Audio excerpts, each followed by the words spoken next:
आज ही Doubtnut app download करें। Doubtnut पर होगा अब आपके सभी मैथ्स, केमिस्ट्री, फिजिक्स और बायोलॉजी डाउट्स का सफाया। बस अपने क्वेश्चन की फोटो खींचो, उसे क्रॉप करो और तुरंत वीडियो सोल्यूशन पाओ। Download now. In this question we have to given a bird flies from -3, 4, -3 to 7, -2, -3 metre में सारी चीजें दी हुई है in the XYZ coordinates. The birds displacement vector is given by, तो हमें बताना है कि बर्ड का डिस्प्लेसमेंट वेक्टर क्या होगा। तो हमारे पास दो पॉइंट दिए हुई है। एक पॉइंट हम मान लेते हैं पॉइंट ए दिया हुआ है, उसके कोऑर्डिनेट क्वेश्चन में दिए हुए हैं। वो क्या है हमारे पास -3 मीटर में सारे दिए हुए हैं, 4, एक क्या है -3। एक पॉइंट हमारे पास बी भी दिया हुआ है, हमारा पॉइंट बी है, उसके कोऑर्डिनेट्स क्वेश्चन में दिए हुए हैं 7, -2, -3। अब यहाँ से तीनों कोऑर्डिनेट्स दिए हुए हैं, मतलब कि हमारे जो पॉइंट है कहाँ है, एक्स वाई जेड तीनों हमारे कोऑर्डिनेट सिस्टम में है। ये हमारा क्या होता है, एक्स कोऑर्डिनेट होता है, ये हमारा क्या होता है, वाई कोऑर्डिनेट होता है, ये हमारा क्या होता है, हमारा जेड कोऑर्डिनेट होता है। अब क्वेश्चन में कहा जा रहा है कि जब ये बर्ड हमारा पॉइंट ए से पॉइंट बी की तरफ फ्लाई कर रही है तो वहाँ पे उसका डिस्प्लेसमेंट वेक्टर बताइए। अब डिस्प्लेसमेंट वेक्टर बनाता है तो यहाँ से अगर हम इसका डायग्राम बनाए तो कुछ इस तरह से बनेगा। तो हमने यहाँ पे कोऑर्डिनेट सिस्टम बना लिया। अब यहाँ पे देखेंगे हमारा एक्स एक्सिस है, ये हमारा क्या वाई एक्सिस है, ये हमारा जेड एक्सिस है। अब इन कोऑर्डिनेट सिस्टम में एक हमारे पास पॉइंट ए है, ये हमारा पॉइंट ए रखा हुआ है और एक पॉइंट बी है। अब एक बर्ड क्या करी, क्वेश्चन में कहा जा रहा है ए से बी की तरफ फ्लाई कर रही है तो उसका हमें डिस्प्लेसमेंट वेक्टर बताना है। बर्ड हमारा क्या होगा, ए से बी की तरफ फ्लाई कर रही है, यहाँ से यहाँ ए से बी की तरफ बर्ड हमारी इस तरह से फ्लाई कर रही है। अब क्वेश्चन में ये डिस्प्लेसमेंट वेक्टर ए से बी के बीच में बताना है।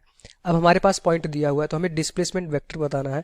तो पहले डिस्प्लेसमेंट वेक्टर बताने के लिए हम क्या करते हैं, पहले ए और बी का पोजीशन वेक्टर हम निकालते हैं। पोजीशन वेक्टर हमेशा आप कहाँ से निकाला जाता है, ओरिजिन से पॉइंट ए की पोजीशन और ओरिजिन से पॉइंट बी की पोजीशन। इसको हम मानते हैं ओरिजिन हमारा क्या होता है, रेफरेंस पॉइंट। हमेशा एक रेफरेंस पॉइंट मान लिया करिए ओरिजिन को, और यहाँ से पॉइंट ए की रेफरेंस बताइए, पोजीशन बताइए, और पॉइंट बी की इस रेफरेंस पॉइंट से पोजीशन बताइए। तो पॉइंट ए की पोजीशन हम कह सकते हैं ये हमारा क्या है, आर ए। पॉइंट ए की पोजीशन इसको हम कहेंगे हमारा आर ए, और ये हमारा पॉइंट ए का पोजीशन वेक्टर है। इस रेफरेंस पॉइंट से पॉइंट बी की हम पोजीशन वेक्टर निकालेंगे, उसको हम कह देंगे हमारा क्या हो जाएगा, आर बी। ये हमारा क्या हो जाएगा, आर बी। पॉइंट ओ से बी पॉइंट की रेफरेंस जो हमारा पोजीशन होगी उसको हम कहेंगे हमारा ये आर बी पोजीशन वेक्टर हो गया। अब हमें आर ए और आर बी की वैल्यू निकालनी है और दोनों को अगर घटा देंगे तो हमारा ये पोजीशन वेक्टर डी मिल जाएगा।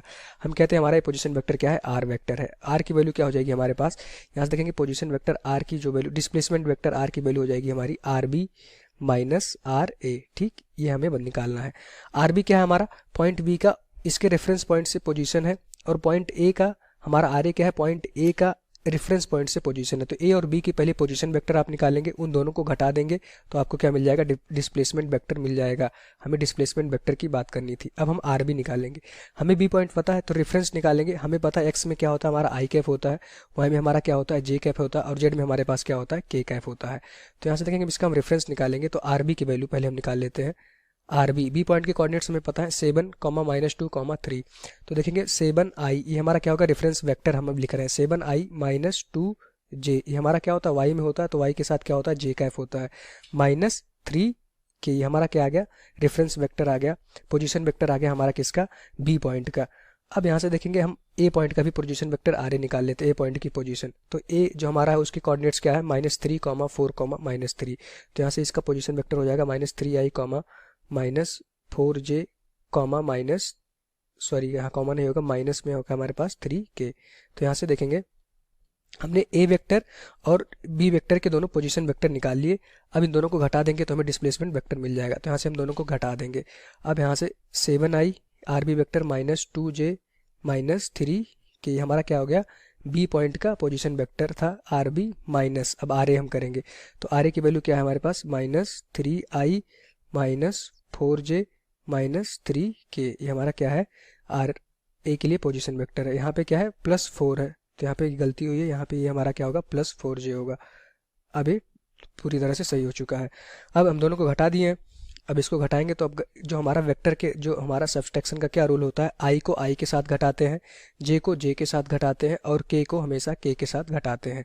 तो 7i, यहाँ पे एक नेगेटिव पहले से, यहाँ पे एक माइनस है, तो क्या हो जाएगा हमारा प्लस। इसको थोड़ा सा हम और खोल सकते हैं, 7i -2j -3k। इस नेगेटिव को हम अंदर मल्टीप्लाई कर दे रहे हैं तो क्या हो जाएगा, +3i -4j, यहाँ पे नेगेटिव नेगेटिव +3k। हमने क्या किया कि जो हमारा नेगेटिव साइन था इस ब्रैकेट के अंदर हमने मल्टीप्लाई कर दिया। अब आपको आसानी होगी घटाने में। अब देखेंगे 7i +3j, इनको क्या करेंगे, इन दोनों को हो जाएगा 10j हो जाएगा। 7i +3j हमारा क्या बन गया, 10 जे बन गया, -2j, यहाँ पे क्या है -2j और -4j, तो क्या हमारे पास क्या बन जाएगा -6j।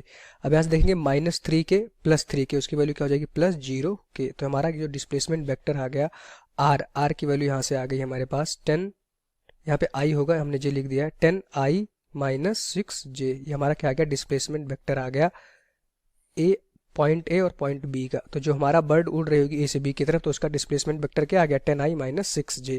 तो यहाँ से देखेंगे 10i - 6j कौन सा ऑप्शन होगा हमारा, ऑप्शन 2 हो जाएगा। यही हमारा इस क्वेश्चन का आंसर हो जाएगा। अच्छा, आपसे कोई कहे डिस्प्लेसमेंट बताइए, तो इन दोनों का मैग्नीट्यूड आप निकाल देंगे। डिस्प्लेसमेंट की वैल्यू जो मैग्नीट्यूड निकालेंगे उसकी वैल्यू क्या हो जाएगी हमारे पास 10² + 6 का स्क्वायर। जो डिस्प्लेसमेंट होगा उन दोनों पॉइंट के बीच का, वो r की वैल्यू यहाँ से आप निकाल सकते हैं 100 + 36। हमें सिर्फ डिस्प्लेसमेंट वेक्टर बताना था तो हमने वेक्टर के रूप में इसको लिख के छोड़ दिया। अगर उसके मैग्नीट्यूड को बताना होता डिस्प्लेसमेंट के, तो उसकी वैल्यू क्या आती √136। तो ये भी हमारा अगर ऑप्शन होता तो हम इसको करते। तो सिर्फ डिस्प्लेसमेंट वेक्टर हमें बताना था, तो उसका आंसर क्या हो जाएगा ऑप्शन 2 हो जाएगा।